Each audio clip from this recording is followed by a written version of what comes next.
Something you each compromised on after marriage. I don't feel like I compromised on anything. Which means I compromised on a lot. Have you ever had a fight where you left the house?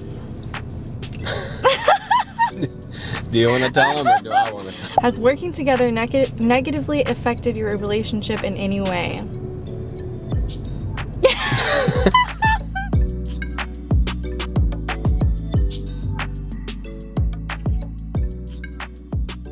Hey guys, welcome back to my channel. I hope you're having an amazing day. I am taking advantage of this moment while Elena is with my mom for some self-care. I just took a shower and I'm about to apply my body lotion, which I'm so excited Aveeno is sponsoring today's video. Today I am running some errands in a little bit and Omar and I are gonna do a Q&A for you guys. You asked some amazing questions on my Instagram and we're so excited to sit down in the car later and answer those. I thought that I would go ahead and show you guys a few of my favorite products that I have been using recently from Aveeno, including their daily moisturizing lotion. If you guys are looking for an affordable, really like lightweight hydrating body lotion, this is also fragrance free. This is the one for you. This is great to put on after the shower, especially after you shave since it's fragrance free. It's really gentle on sensitive skin and it's great for normal to dry skin, especially as we get into the colder months and winter when your skin is super dry. This actually protects your skin from chafing and cracking, and it's just really important to keep your skin hydrated. It just makes your skin just look so much more healthy and youthful. So that's why I love applying lotion right after the shower every single time, and this has been my absolute favorite right now. I love it. I wanted to show you guys the consistency of the lotion. Like I said, very lightweight, and it's also clinically proven to moisturize for 24 hours. It's got soothing oat and rich emollients. It feels really like rich and hydrating, but it's also lightweight. It's just like the perfect formula, especially as a hijabi. And I feel like most people kind of deal with this in the winter time anyways. I'm always putting on long sleeves, long pants after I shower and after I moisturize. And I don't like putting on like thick goopy products that I'm just gonna have to put clothes on top like when I'm in a rush and I can't like wait for it to sink in time and things like that. But this product, it's lightweight, like I said, sinks into the skin really well, and I don't feel like it is like greasy or anything that you wouldn't want to put clothes on top of. So that's another reason why I love this one. Just so easy to put everywhere and then throw on your layers right away. Another product I've been loving from Aveeno is their Calm Plus Restore Nourishing PHA Exfoliator. This is a cleanser that's a very gentle chemical exfoliant. It keeps your skin feeling really moisturized after you use it, and it helps replenish the skin's barrier. You guys know I love my exfoliation. I really just love to keep my skin really smooth. It helps keep breakouts away from me, and it's like a creamy consistency. I'm gonna go ahead and use this. I just use this, honestly, I use this twice a day, morning and night, because it's really gentle, but it helps melt away the dead skin cells and just leaves your skin really smooth and clean. I'll leave a link to both of my favorite Aveeno products down below in the description box. You can shop them on Amazon. And thanks again to Aveeno for sponsoring today's video. I go ahead and go in with the rest of my morning skincare, and I will catch up with you guys once I'm finished getting ready. An iced decaf cold brew. Can I have one iced decaf cold brew? With pumpkin cold foam on top. We don't have any decaf cold brew. We can do a decaf Americano. Let's do a grande iced decaf Americano. With pumpkin cold foam on top. With pumpkin cold foam on top. So complicated. Can I just do the same thing? Getting off all drinks. Even though it's 87 degrees and I'm wearing this big chunky sweater. Gotta get in the fall mood somehow, Almost right? October. Come on, Texas. Yeah, it's gotten a lot cooler though. No, it's better. Is, We yeah. had a rough summer. We were melting in the hundreds. Over hundreds. 87 is just a fresh breath of fresh air. Yeah, thank you so much. Thank you so much. All right, now where should we go? Let's go park somewhere. I don't know that I've ever had like a pumpkin drink before. Okay, well here's your first experience. We are going to be answering a bunch of questions that you guys sent over to my Instagram. Y'all sent over some good questions. Yeah. Emily went through the questions and she had screenshotted 200 questions that we had because they were all good. Like it would take us 2 hours, I think, to answer that many questions. Yeah, so we narrowed it down to, I think, 50, which we're still Or like 60. probably some of them are, Yeah. we're just gonna do rapid fire, like no explanation. We're gonna just save answer some the for the question. end, and we're just gonna go through them real quick. We will start with the like longer form questions first, see how many of those we can get through, and then we'll do the rapid fire. Thank you guys so much for sending in all your amazing questions, and we are gonna go ahead and get started with number 1, which is personal question, but how do you manage finance in your marriage? I've gotten this question a lot actually throughout the years, so I thought we'd answer it. Okay, well, I guess you want me to... Because he's the finance guy. I'm a little bit more analytical, like in terms of my thought process and my thinking, so numbers like make really good sense to me. So I think because of that, I handle most of the finances. But it's something I kind of enjoy doing. If we're making like a big financial decision or something, obviously we're both in on that decision. It's not like I make any financial decisions on my own. Things have changed a lot in the past 5-ish years since this became our full-time job, because now it's like we're business owners. But before that, when we were nurses, our finances were a lot different. And I think I've mentioned this before, but just in case any of you guys were curious how we managed it then, we both had our own separate account. Now it's just one, but we both had our own separate account for each of our like nursing jobs, and then we had one joint account where we would both pitch in and add to that every month, and that's the account that we would pay with for all the bills and groceries and just like all the things that we would need as a couple. But then we each had our own separate like account too, which I liked.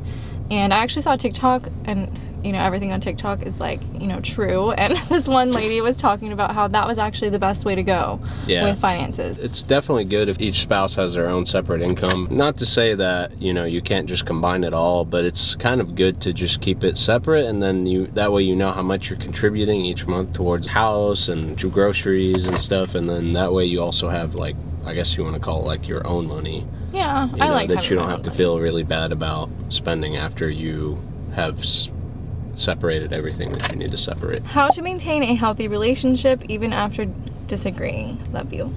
Love you too. It's normal to have disagreements. Every single couple fights. If they tell you they don't, they're lying, or there's something wrong. They're not really a couple. They're not really communicating. Even healthy relationships like especially healthy relationships. I feel like you have to have disagreements, otherwise you're only surface level, right? You're not really being your own person. I think if you're not getting into fights or arguments about some things, any things, then one person's you're probably not being themselves. Right, exactly. Like one person's just yielding to the other person constantly. So which is not healthy. Yeah. But the question was how to maintain a healthy relationship even when you disagree. Yeah, so just like communication. Yeah, you just communicate. have to talk it out and come to some kind of compromise. Right. But it's just know that it's normal.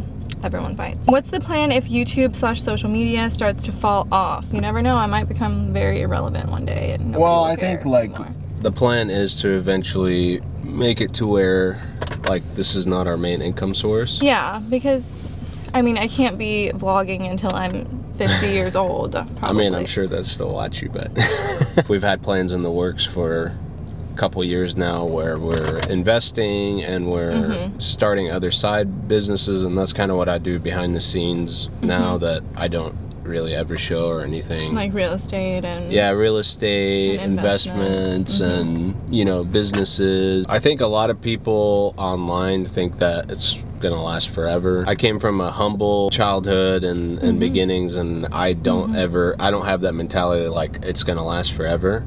So I'm always looking for ways to continue and diverge from what I have, use what I've made, and then turn it into something else that, you know, can continue long term. And thank God we have our nursing degrees. We can go back at any moment and we could have a job. Exactly, that's a great point. Advice for being in the friend zone with someone you want a future with. So, does that mean how to get out of the friend zone? I think, yeah, for being in the friend zone. Okay, that makes sense. Like, you're just friends and you want to see. This kind of applies to me a little bit, right? I was in the friend zone. Yeah, I kept him in the friend zone for a long time. Few years. The best advice I can give you is just to stay consistent, you know, just like persistent. persistent. I guess persistent, sure. That's a little bit more aggressive of a well, term, don't. I think. Okay, you're right. Don't be like aggressive with it. Just be that consistent friend that's always there. Don't be too overbearing. I had friends growing up that kind of were in the same situation where they had feelings for someone, but they were always like kind of like one of the bros. Like they would bond over like guy things, you know, but you want to, I don't know. I think you just have to somehow. I guess it's different if it's a guy and if it's a girl. Like there is a big difference. This is a girl asking. I think you just need to remind yourself that men are attracted to women for a reason. They don't need someone to like be their bro. You know what I mean? That's true. They don't need someone to like bond over sports and manly things, I guess. Like it just depends, I guess, on the guy. It depends on the guy. Don't try too hard to get into everything that they like, you know? Yeah, because they like women for being women, you know what I mean? Yeah, but it works both ways. Just be yourself. I think that's very important. Be yourself, work on your own development. As time goes on, if you guys are still friends, you'll start growing like together, you know? You'll notice you guys will start coming together over time. So just be consistent. Be yourself. Yeah. What is the relationship between each other's families? I thought we'd answer this, even though I feel like you guys already know, but our families are like super good friends. Yeah, they're like best friends. My sister Lauren is like really good friends with Meta. They've always been like best friends growing up, which is one of the reasons why me and Omar got to hang out so much, because we would just bring our sisters everywhere. Them as an excuse, like, we would just bring them along. I'm bringing my little sister so she can hang out with your little sister. Yeah. And that was our excuse to hang out. Yeah. We'd take them out to restaurants together. Yeah. We're all really good. Really good friends. Alhamdulillah. We had to change spots real quick because it was getting really hot in the sun. We parked in the shade. Differences in yours versus your family's marriage/parenting style. Oh, my parents' parenting style is way more conservative than yours, obviously, because I was born overseas. I don't know. Even the parenting style that they used on me is different than they used on my brother, like the youngest. Yeah. Like, it literally changed throughout the journey too. So. I think you're right. It does change. The biggest difference probably is we're a lot more open-minded.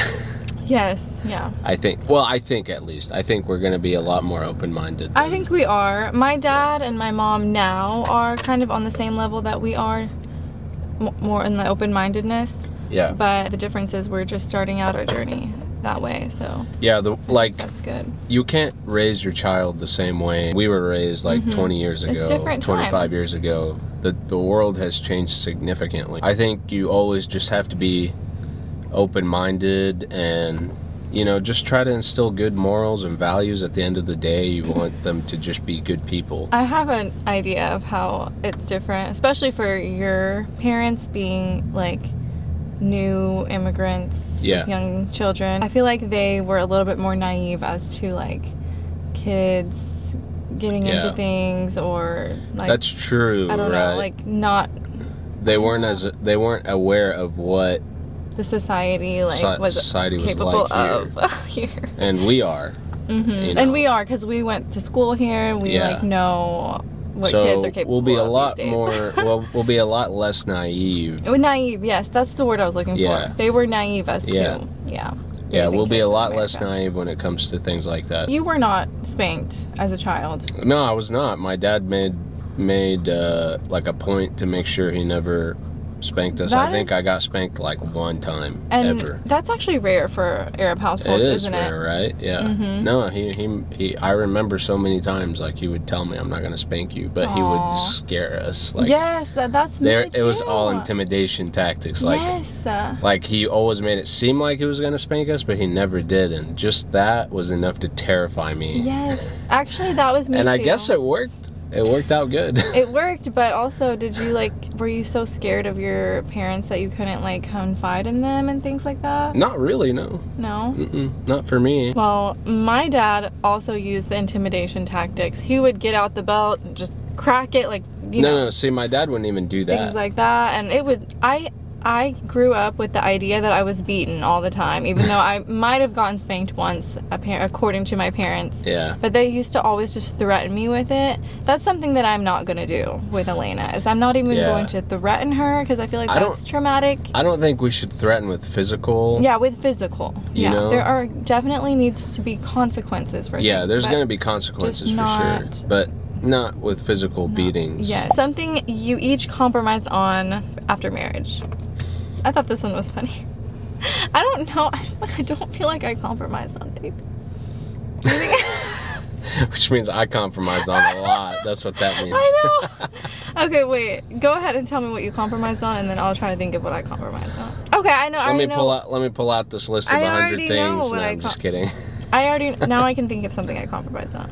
Okay, I think the biggest thing I compromised on, which probably a lot of guys will share, like my feelings, is time with the bros or hanging out with friends. That would be like probably the biggest thing I guess I compromised on. And that is also what I have compromised on.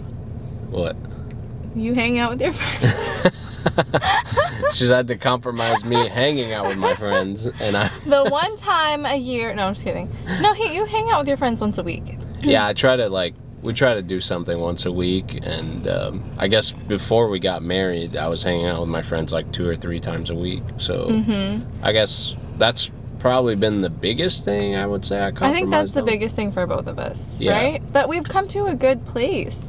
Yeah, we used to fight about it because I would get upset, but I feel like now I'm a lot more understanding, and I just let him have his time. So appreciate it. Just trying to be a good wife with you. Have you ever had a fight where you left the house? Do you want to tell him, or do I want to tell him? I have left the house. No, actually, did I leave? I think I forced you. No. Okay, that was the other day. And yes, Omar forced me to leave the house because I was just gonna stay home, but he made me go to my parents so I could cool off a little bit. Yeah. But I haven't actually left the house, but I did go and lock myself in the car in the garage. Oh yeah, I remember. I just sat there because I didn't know where else to go. Yeah. And it was dark and late, and I didn't want to drive anywhere, but I just wanted to get out of the house. But Omar, you have left before. You've also left. I did. Yes, you went to Meta's house. Oh yeah, I went to my sister's house. She lives 2 minutes away. Has working together negatively affected your relationship in any way?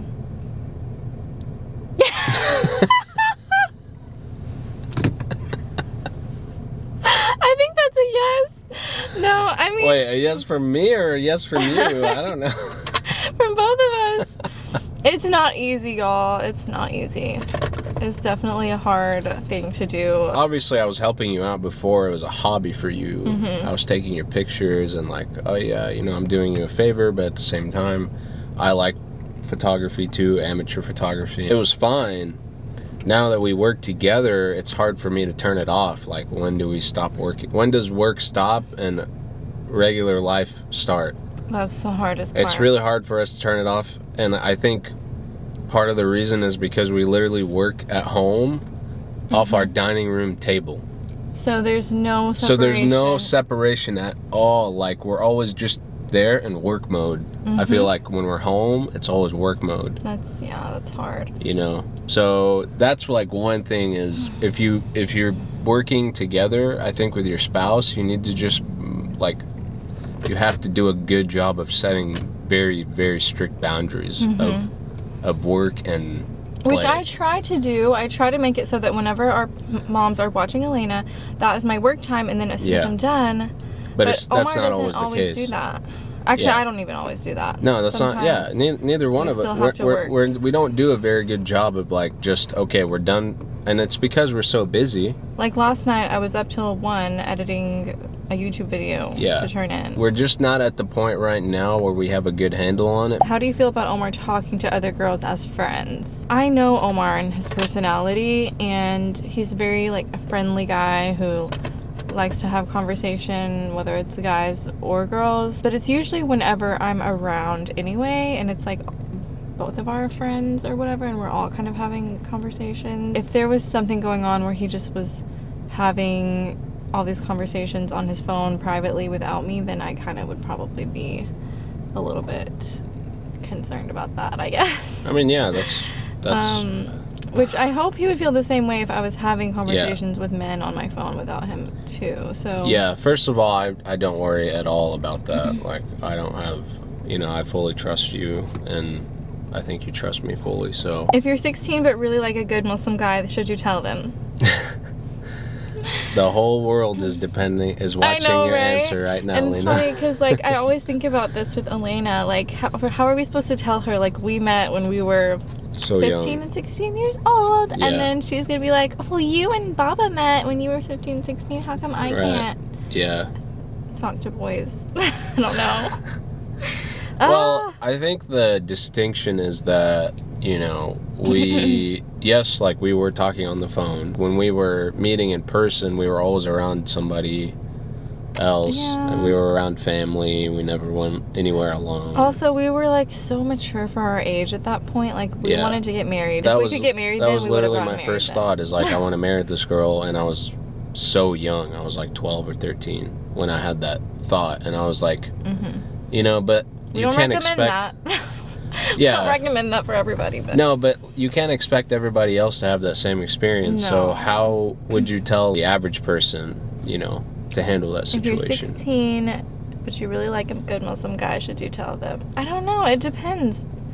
Do you know if they like you back? Like, are you getting those feelings? Like, I don't know. I mean, I think it's okay to tell them. There's nothing wrong with them knowing. Obviously, there's no harm in having those feelings. Those are normal feelings. Yeah, those are normal. We're humans at the end of the day. Like, we want to belong. Like, those are normal feelings to have. I think just it's okay to let them know, and just make sure your parents are involved. I think make sure your parents know. Just keep somebody involved in this situation. You should let them know. I mean, or if it was here's me, the thing. I probably wouldn't just come out and flat out say, hey, like, I like you. I would just try to be their friend and try to see if I could, like, talk to them as friends. And I guess it could be two-sided. Like, how long have you had these feelings, first of all? Is it just a crush, or is this something that's been like a year now, or, you know what I mean? That makes a difference. I guess so. Like, if it's just a crush, if it's only been a month or 2 or 3, and like, I know you think that's gonna last forever, just wait a little bit longer and see if it really does, because you may change your mind so quickly, and you're at 16, you're so young, you're gonna meet so many other people in your life. If it's just a crush, I would keep it to yourself, and if those feelings last like another year or more, then it might be time to let that person know maybe there could be something serious between you two in the future. And if they're a good person, then they'll want the same thing that you want. Or they'll respect your wishes, at least. What do you love most about the other as a parent, and what annoys you the most? I love that you are, like, stern in a non-abusive way. Oh my God. I don't know. That's not the right way to say it. You're just like stern, but it's not. What she means is I'm willing to be the bad guy, so I can be the good guy. so she can be the good cop, bad cop. No, I have been good about trying to be stern with Elena too. Yeah. Haven't I? Yeah, but you're a pushover, girl. Come on. Okay, you've been doing a better job lately. I can say that. Okay. Thank you. But like overall, I think maybe you're a little bit too easygoing. Maybe not that you're easygoing, but you just let her have her way more. And then for me, like, if I draw the line on something, that's it. I'm not doing it. I guess that's what annoys me the most. Okay. Is that we don't agree on where to draw the line sometimes. Okay. I think it's because, like, now that I realize she's not like a baby anymore, and she's becoming a little girl, and I need to make sure that she does have those boundaries. You have to set expectations, because I'm getting better about it now. But when she was like 1 or like even 1.5, like, I just treated her like a baby. I just gave her anything she wanted. Yeah. So I'm getting better about it now. How do you think the other has changed over time? Oh, that's a good question. I know. I thought that was a good one too. You've become a lot more open-minded and open-minded since we first got together.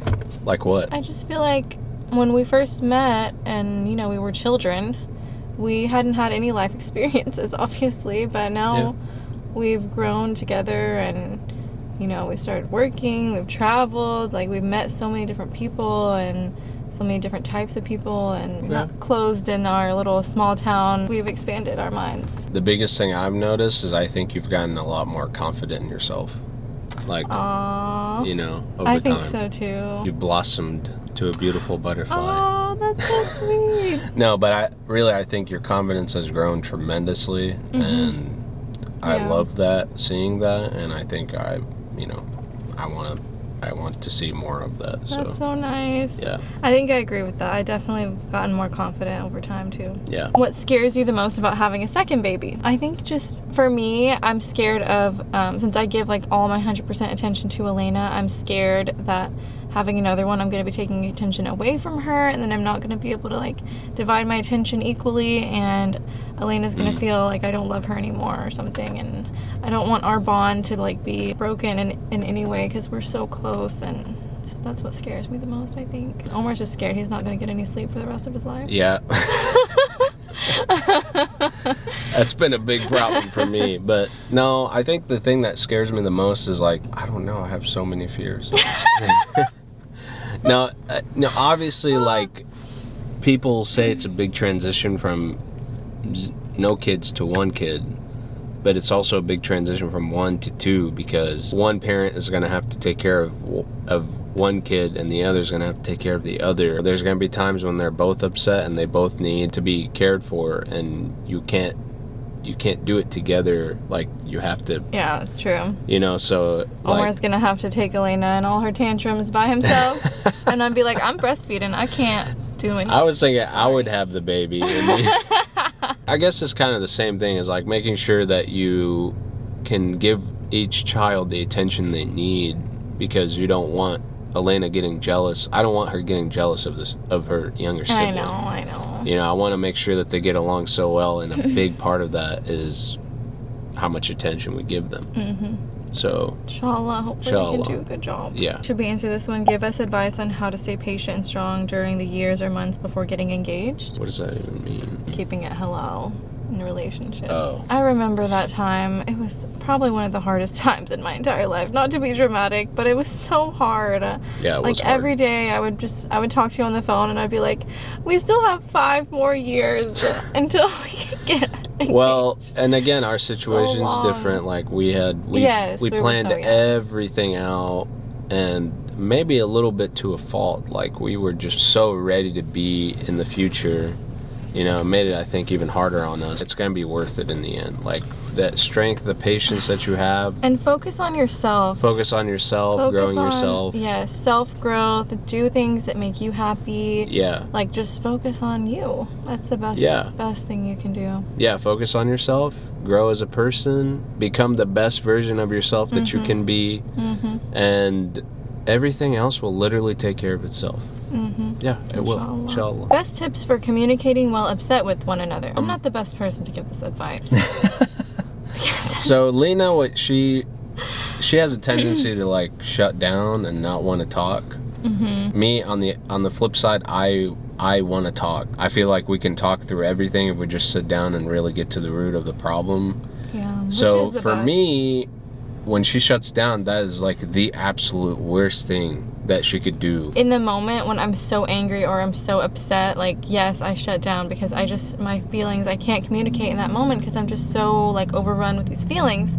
But as soon as I calm down a little bit, then I can talk about it. That's me. But Omar's like, oh no, sit down, we are talking about it right now. Well, the thing is, yeah, I know that gets on to you. But the thing is like, if you do wait, you can't really communicate your true feelings, because then your mentality changes a little bit or whatever. But also, like, you might be speaking and talking out of like emotion more than that's also logic true in the moment. I don't know, I guess for me, like, I'm able to stay logical even when I'm angry, and I am not, and she's not. So I guess the best advice is, I would just tell people, is to just make sure you're still approachable. Don't get so furious that you can't even be spoken to. Just try to remain as calm as possible and just talk things through. I think to me that always helps, talking through. Everyone is different. I feel Yeah. like if you're the type of person that you need to have a break and take a step away from the situation for a little while, I don't know. Everyone's different, I guess. How do you deal with in-laws talking about you behind your back in front of your husband? Thank God this has never happened to me, I don't think. Just kidding, I don't think it's ever happened. But in that situation, girl, you tell your husband to stick up for you. You know what I mean? Yeah, I think that's unfortunate that that's happening. That's so sad. I have the best mother-in-law, and I do too, alhamdulillah. and we haven't run into that issue ourselves, but I think at the end of the day, your husband is gonna have to stick up for you. I'm not necessarily saying like he needs to fight his family for you, but like he just shouldn't tolerate someone talking negatively about his wife in front of him. at the very least, to stick up for you, and then try to get them to see eye to eye. I love her for these reasons, and at the bare minimum, you guys should respect that, you know, and don't like, if you have some negative things to say, you know, do it while she's here. Don't talk behind her back. Maybe these are issues you guys can work through, you know, but I'm not gonna just sit here and let you guys talk bad about my wife. Yeah, that you know, should behind be her his back. response. Hopefully it is. Yeah. Does Omar mind getting lip fillers and Botox? You want the long answer or the short answer? Well, first of all, are they thinking that I get lip fillers and Botox? I've actually never gotten either of them. Yeah. If you think I do, then that's a very good compliment. Me personally, like, no, I would say I wouldn't want you to get lip fillers or Botox. I've asked him so many times. I'm like, but at the end of the day, I can't control what you do. I just think my opinion is I don't think you need it. Once you get into that habit of getting Botox and fillers, like, you're like, oh, well, my cheek could use a little bit. Oh, my cheekbones. And then, it's addictive. oh, my eyebrows. And then, oh, my forehead. And then before you know it, you've done like $20,000 of plastic surgery to your face or something. I don't find there to be anything wrong with fillers and Botox. I know people may disagree with me, but I chose not to do it just because I feel like I can get the same results that I'm looking for with makeup. Like today I overline my lips and I feel like it looks like I have lip filler, and so it's just not worth it for me to have to maintain anything like that, especially at this point. I might get Botox one day once I need it, inshallah, maybe. I mean, yeah, again, like, if that's your thing, go for it. I'm all for you doing what you want to do, but in my personal opinion, I don't think it's as needed as people think it is. I heard Arab men are very controlling. Is Omar the same? May Allah bless you both always. Thank you. No, I'm not controlling. See the previous answer. Next. I just understood that. No, he's not controlling. How do you deal with different intimacy needs / wants in marriage? This is a very awkward question to answer with my husband on camera. Just talk to your spouse about what your needs are. Communicate. If they don't know, they'll never be able to help you. They can't read your mind. Or, you know, help you fulfill your needs or whatever it is that you want to do. So. Yes, I agree. With Elena sleeping in your room, how do you guys have alone time? We don't. We don't. We have alone time when she naps get her, during the day. Yeah, we need to get her out of the room. We do. I think we're gonna do that once we move into the next house, probably. Yeah, inshallah. But it's really hard. I wouldn't recommend. If I were to do this all over again, I would tell myself to start that process way sooner. Do you pray together? My husband and I are mostly able for the last 2 prayers, sometimes none. Yeah. Honestly, we should pray together more. Right. That's something we actually have recently talked about, because we are together all the time. Like, we don't have an excuse not to pray together. That's true. You know? Yeah. We are going to do these all rapid fire, no explanation, because we just got to get these done. Are you guys planning for a second child? Yes. Yes. Annoying pet peeves about each other? Omar bites his nails. I don't want that to be on the internet. Why? Okay, what's an annoying pet peeve about me? You put the paper towels too close to the sink. Okay, they get wet. All right. How often do you fight? Once a month?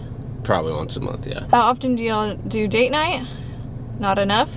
Yeah, maybe once every 2 weeks, every 3 weeks. How long have you been married? 5 years? 5 years. Absolute favorite thing about each other that you would never ever change? Your smile. Your patience. Next country you want to visit? I want to go back to Greece. Wait, next country you want to visit? Yeah. Okay, Greece. And Okay. what about you? Probably Switzerland. What car do you guys drive? This is a Mercedes. What is it? Mercedes GLC. Oh, it just how my Mercedes GLC 300. And I have Yeah. my same car from high school, which is an Acura. Acura TSX. Biggest accomplishment as a couple to date. Having Elena. Okay, having our child. Who's Elena's favorite? We don't even have to answer that. What's Omar's role in your social media jobs? I run everything behind the scenes, from finances to editing to Yeah, etc. emotional support. Do you argue while you choose things for the new house? No. No, he lets me kind of Elena just picks whatever she wants. What are some places you'll want to visit next with Elena? We would like to take her somewhere overseas. We just don't know where yet. And I just don't want to go on That's that the next flight with her. big thing for us with her. Who wanted to have the baby first? I think I wanted to have baby first. I think Omar is the one that mentioned it to me first, and then I was just like, She after took it to that, 100. I just was like, okay, we're ready. Yeah. We answered as many as we could, but then the camera died, so I'm on my phone. Just wanted to say thank you all so much for sending in your questions. I know this was a little bit of a longer video. Thank you guys so much for watching. Don't forget to subscribe if you haven't already, and like this video if you like it, so we know to make more husband and wife Q&As. And we will see you guys in my next one.